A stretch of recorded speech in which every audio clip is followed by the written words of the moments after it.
Mungkin Anda pernah mendengar tentang pulau sampah raksasa di lautan, atau tentang penyu malang dan sedotan.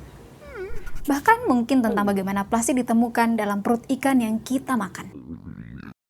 Krisis plastik mendapat banyak perhatian, tapi berita utamanya biasanya hanya berfokus pada plastik yang dibuang ke lingkungan. Dan itu belum seberapa. Sebenarnya, plastik memiliki sebuah siklus hidup yang tidak terlihat, yang berbahaya bagi manusia dan bumi dari awal hingga akhir. Mari kita mulai dari awal. Plastik terbuat dari bahan bakar fosil, seperti minyak atau gas alam. Mengambil dan mengubahnya menjadi plastik dapat mengakibatkan polusi. Polusi yang sebagian besar menimpa masyarakat marginal yang tinggal di sekitarnya.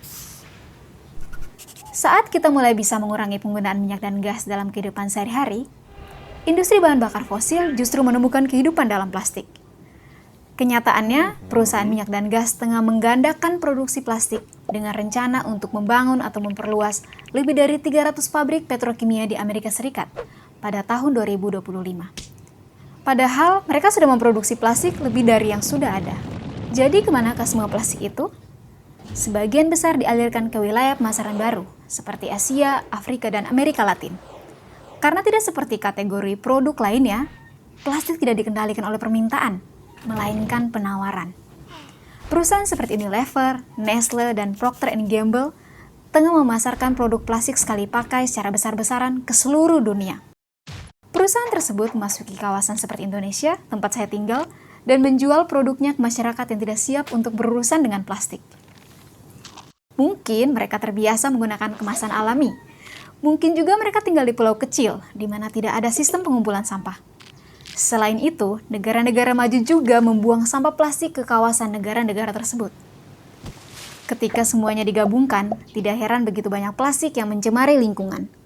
Dan secara keseluruhan, kesanalah sebanyak 32% kemasan plastik dibuang. 40% terbuang ke TPA, di mana plastik menggunung dan harus diatasi generasi mendatang. Dan 14% dibakar.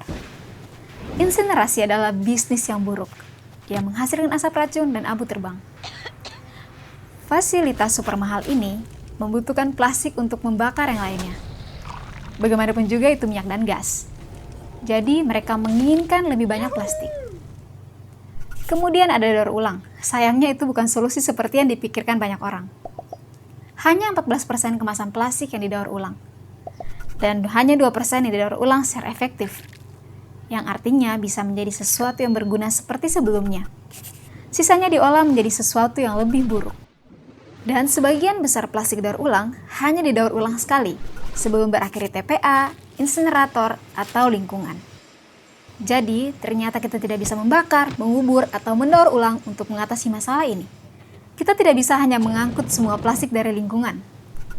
Hal itu seperti mencoba mengosongkan bak mandi dengan sendok teh saat keran air tetap menyala.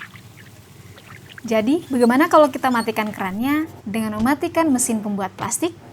Yaitu dengan memberlakukan kebijakan yang akan menciptakan perubahan sistemik.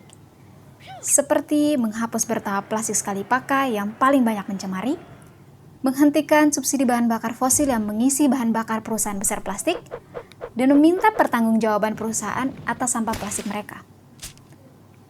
Itulah cara kita mewujudkan visi untuk menciptakan masa depan bebas sampah, di mana semua produk dan kemasan dapat digunakan atau diperbaiki, didaur ulang secara efektif atau dibuat kompos, dan pada akhirnya kita mampu menciptakan sistem ekonomi sirkular berkelanjutan untuk manusia dan bumi.